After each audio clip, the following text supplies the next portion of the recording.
avec Angélique, eh bien, qui va nous faire part de son investissement au merci. sein Fabrice, on va peut-être s'arrêter là. Hein. On va tâcher, si vous le voulez bien, de rester sérieux et de continuer cette émission dans des conditions un petit peu professionnel. Merci beaucoup Fabrice. Mesdames et messieurs, c'est le moment de retrouver la rubrique suivante. Personnellement, il s'agit de ma rubrique préférée. Et oui, il faut croire que j'ai un grand cœur, que je suis un grand humaniste, car c'est en effet au cours de cette rubrique que la parole sera à vous, Bressans et Bressanes, Jurassiens et Jurassiennes. En effet, dans TV en campagne, nous nous promenons tous les jours dans des villages qui sont parfois tellement reculés que nul ne les connaît en définitive aussi bien que les gens qui les habitent.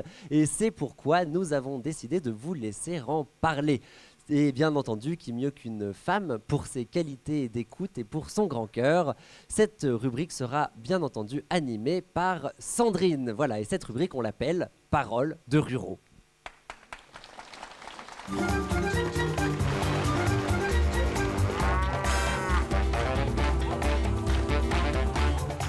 Voilà, Sandrine qui fait son entrée en musique, s'il vous plaît.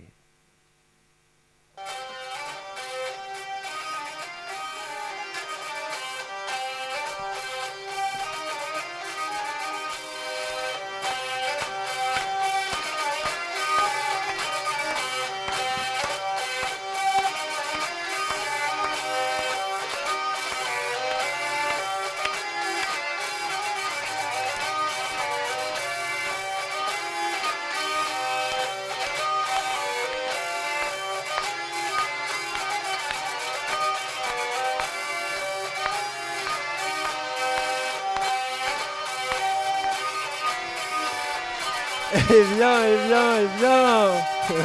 on l'applaudit bien fort. Merci Hugo pour cette danse. Dites donc, Sandrine, vous êtes vraiment très élégante. Je vous ai rarement vue avec autant de vêtements sur vous. Hugo.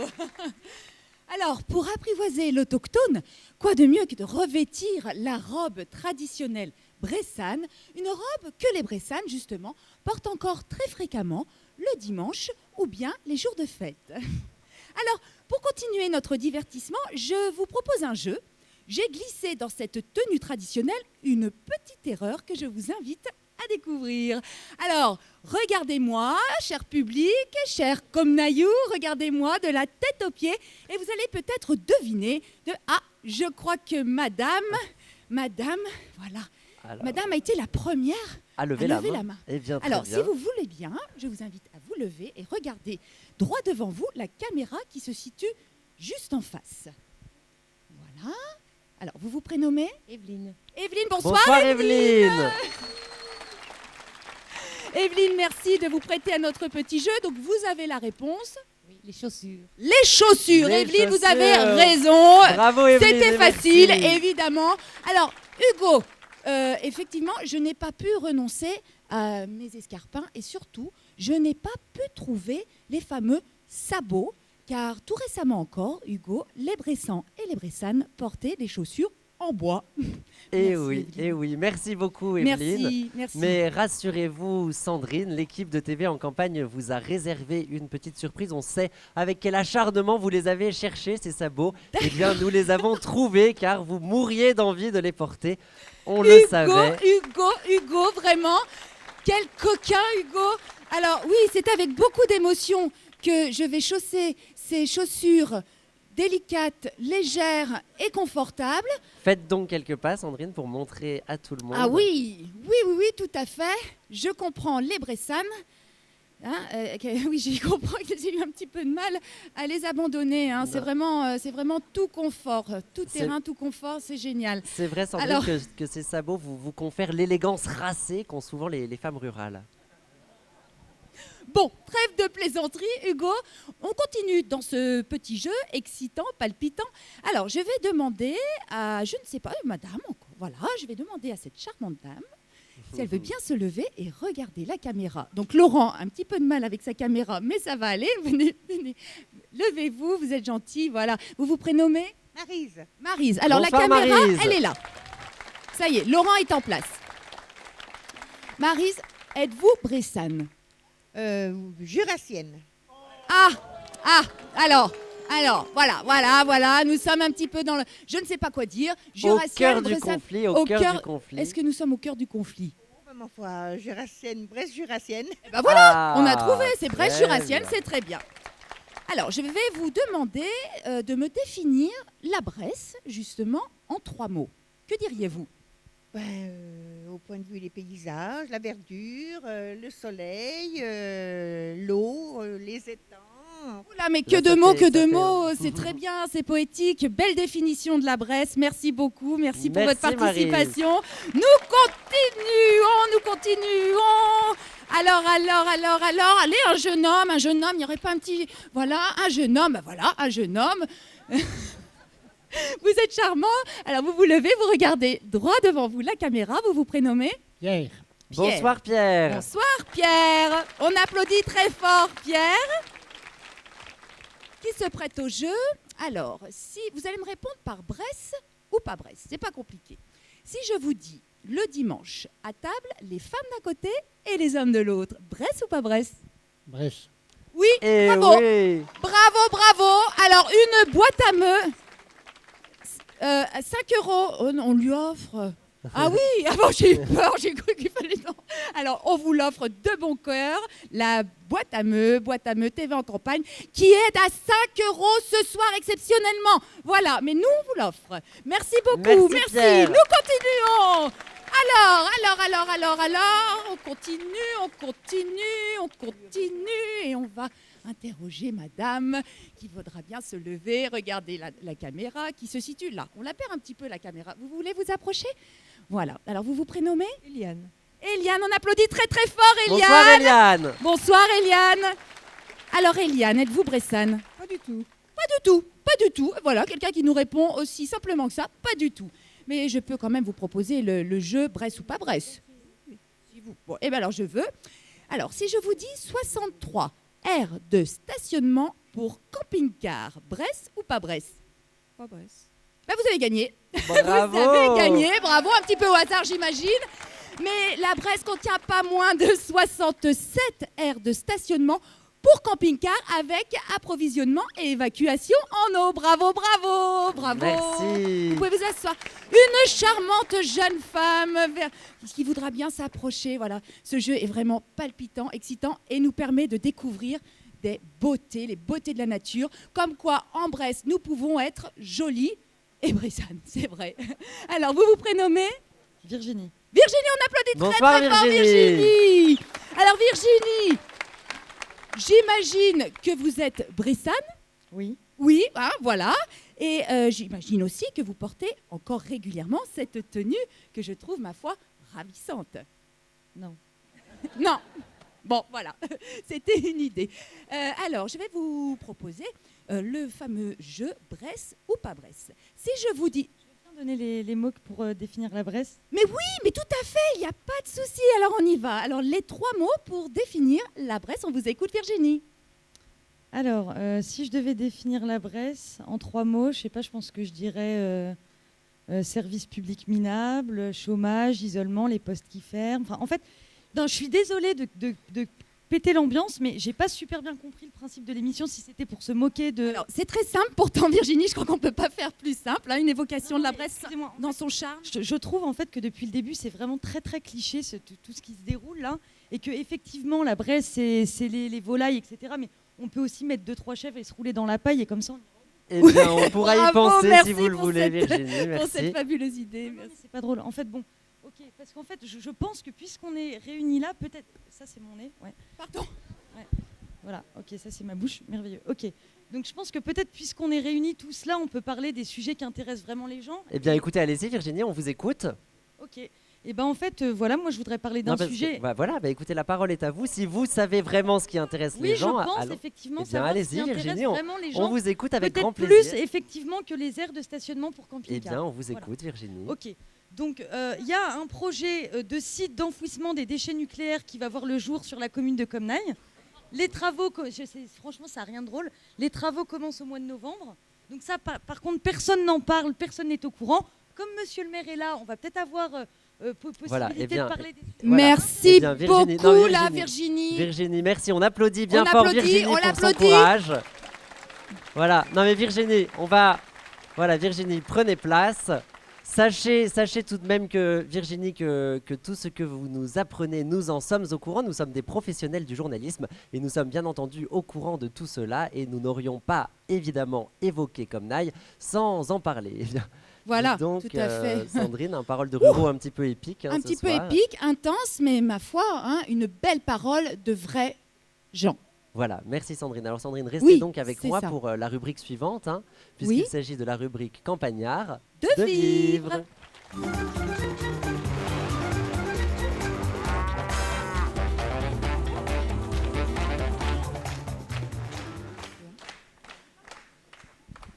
Alors Sandrine, Campagnard de vivre, qu'est-ce que c'est? Eh bien, qu'est-ce que c'est? Tu sais, nous allons miger du polo.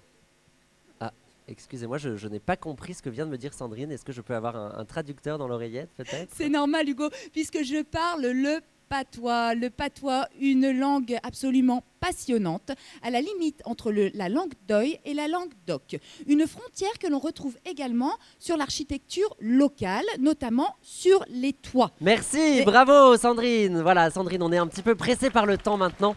Donc on va tâcher d'accélérer un petit peu, mais je tiens quand même à dire que vraiment, lorsque vous vous intéressez à la culture et au folklore, J'adore. vous le faites toujours avec engouement, avec passion, et même Sandrine, j'ai envie de dire, Avec gourmandise.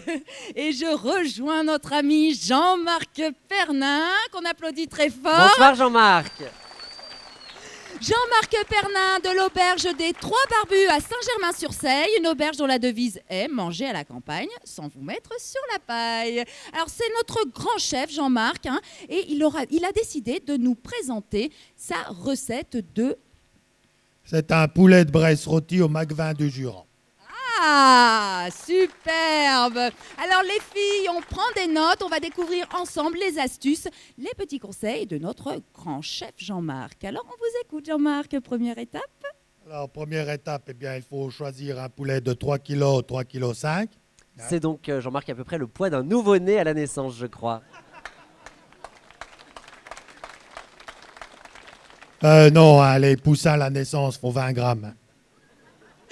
Excellent Jean-Marc, vraiment, merci pour cette précision. Ensuite, qu'allez-vous faire? Eh bien, dans un premier temps, il faut le vider. Alors, vider, c'est un geste un petit peu technique, hein. Je vous vois mettre la main tout simplement dans l'animal, c'est bien ça? Oui, alors, il faut garder les foies, hein, foie pour faire du pâté de foie ou de la terrine de volaille, des salades éventuellement. Alors voilà, à la campagne, nous avons l'art d'accommoder les restes, comme nous le disons. Nous mettons dans un coin, nous gardons bien les abats. Hein. Les filles, on retient ça, cette grande leçon. Ensuite, Jean-Marc. Eh bien, ensuite, il faut beucler la bête. Alors, beucler ou bucler est un terme technique qui signifie enlever, retirer les résidus de poils que nous avons dans la peau de l'animal. C'est bien ça? Voilà. Sandrine, Alors- n'en profitez pas pour vous bucler les mi-jambes. Hugo. Alors Jean-Marc, vous pouvez rester à l'écran, voilà. Alors Jean-Marc, on vous regarde comme ça, on ne fait rien, moi je ne fais rien, mais peut-être est-ce l'occasion de nous parler de votre parcours. Est-ce que vous courtisez toujours l'étoile? Est-ce que vous avez des anecdotes intéressantes à nous raconter sur votre carrière professionnelle absolument passionnante? Voilà. Voilà. Alors, je vous vois prendre de l'huile que vous utilisez pour recouvrir la préparation. Donc, vous pouvez nous donner quelques précisions sur cet ingrédient? Eh bien, c'est de l'huile qu'on achète à Maxi Marché ou à Supru. Hein. L'huile ménagère, hein, c'est pas la peine de... Eh oui, tout simplement, l'huile ménagère. Donc, je crois que c'est très bien. Nous en avons terminé avec cette préparation. Et je vous vois sortir le panier. Alors, la récolte hein, de votre journée, de votre marché, c'est ça. Qu'avez-vous donc dans votre panier, Jean-Marc? Alors, thermostat 8 pendant 40 minutes. Voilà, donc les spécialités de Jean-Marc. Qu'avez-vous donc dans votre panier, Jean-Marc? Eh bien, alors, j'aurais dû vous apporter la spécialité locale qui est la tuile. Mais le boulanger étant fermé, c'est la tuile. Bravo Jean-Marc, quel esprit, quel esprit. Voilà, tant pis pour la tuile. Hein. Une autre fois, quand nous reviendrons à Comnaille. Je vous disais qu'avec les foies de volaille, on pouvait faire de la terrine. Et bien moi, avec les foies de volaille, j'ai fait de la terrine de porc. Hein. C'est original, on retrouve bien là vraiment l'expertise, les compétences de notre grand chef. Donc la fameuse terrine de Bresse, la star des stars, la vedette de la charcuterie locale. Je vous ai amené les fameuses gaudes. Hein, voilà. Ah, les fameuses gaudes faites de maïs grillé qui, quand on le chauffe, dégage une odeur absolument appétissante. Gaude qui vient du latin gaudus, qui signifie réjouissons-nous. Alors nous continuons nos réjouissances. Jean-Marc, on vous écoute. Alors, nous, on mangeait des gaudes quand on était punis, étant gosse, parce que ça a vraiment un goût dégueulasse. Alors, pour le final, eh bien, je vous ai apporté une eau spirituelle, on va dire, hein, que mon grand-oncle fait encore dans sa grange, mais il ne faut pas le dire parce que apparemment il y a le maire et puis on n'a pas le droit. Alors, je vais vous faire. On ne dira rien, Jean-Marc. Je Donc vous assure, comptez sur nous. Une spécialité, somme toute, Voilà. banale. C'est de l'agneau, là. On va pas chipoter. On avait compris. C'est fait avec de la prune, hein, la prune du jardin de ma mère. Et puis, c'est des pruniers qui ont 150 ans. Alors, je peux vous dire que ça fait de la. Alors, nous, on arrive à mettre les bouteilles. Évidemment, nous vous rappelons que l'abus d'alcool est ça, dangereux pour la santé. Alors, et bon, bah, qu'il je vous faut laisse en déguster conséquence à la bouteille le si vous faites pas à la consommer maison. avec modération. Vous êtes à la télé, vous êtes à la campagne, vous êtes bien à Télé en campagne. Vous êtes à la télé, vous êtes à la campagne, vous êtes bien à Télé en campagne.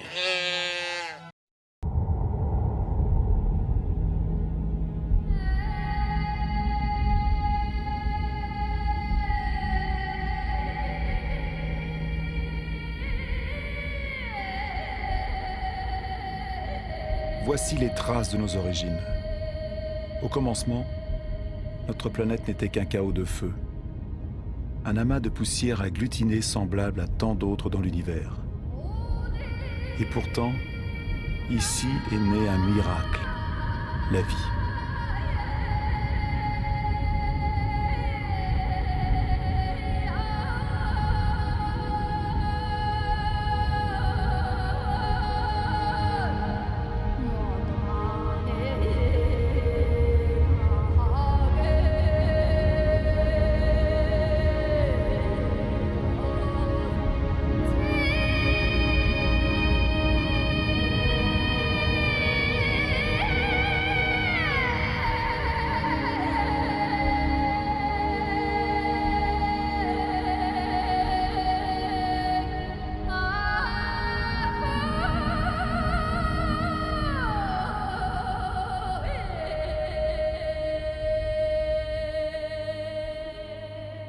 Aujourd'hui, cette vie, notre vie, n'est que le maillon d'une chaîne reliant d'innombrables êtres vivants qui se succèdent depuis près de 4 milliards d'années.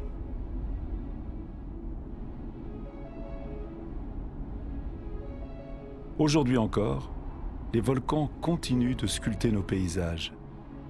Ils nous permettent de voir ce qu'était notre Terre à sa naissance. Un magma de roches surgissant des profondeurs, qui se fige, se craquelle, se boursoufle avant de s'éteindre pour un temps.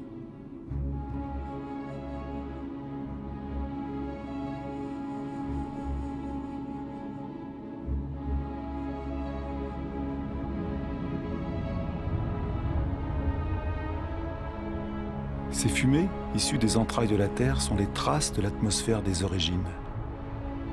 Une atmosphère dépourvue d'oxygène. Une atmosphère épaisse, pleine de carbone, chargée de vapeur d'eau. Une fournaise.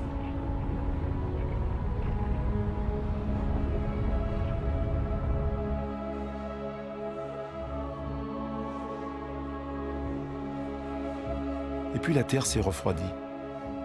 La vapeur d'eau s'est condensée pour retomber en pluie diluvienne.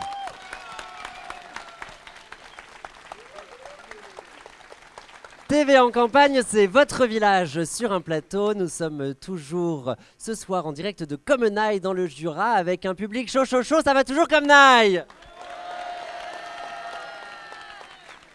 Voilà, veuillez nous excuser pour cette légère interruption due à des problèmes techniques. Pour la suite de cette émission, je suis très heureux d'accueillir une nouvelle invitée. Bonsoir Virginie Chassagne. Bonsoir Hugo. Virginie, vous êtes donc une militante, une femme de conviction, une femme d'engagement, et vous avez des révélations à nous faire. On vous écoute. Oui, eh ben c'est ce que je disais à l'instant. Un projet de site d'enfouissement des déchets nucléaires va voir le jour sur la commune de Comenaille. Le projet a été validé au niveau local, au niveau national. Les travaux commencent en novembre. C'est le contribuable qui va payer de sa poche et de sa santé. Encore une fois, c'est comme d'habitude une chose qui est faite sous le manteau, comme ça, discrètement, puisque ça ne plaît à personne. Je fais partie du collectif non nucléaire. Ma mission est d'informer. Je voudrais informer les gens qui puissent ensuite réagir et éventuellement s'opposer à ce projet. Voilà, tout simplement. Très bien, bien, merci Virginie. On peut applaudir Virginie pour cet engagement. Virginie, on vous voit donc œuvrer de façon altruiste pour le bien, pour la santé d'autrui. D'où vous vient cette flamme, Virginie? Eh bien, cet engagement me vient principalement de mon père, qui a lui-même fondé le collectif non nucléaire. Voilà, donc votre père Jean-Loup Chassagne, qui est bien connu dans le Jura. C'est ça. Donc, ce collectif dont j'ai repris la suite, c'est vrai que moi, depuis que je suis toute petite, j'ai été baignée dans le milieu. Mon père m'emmenait au meeting, etc. Moi, j'ai mené ma première action coup de poing à l'âge de 14 ans.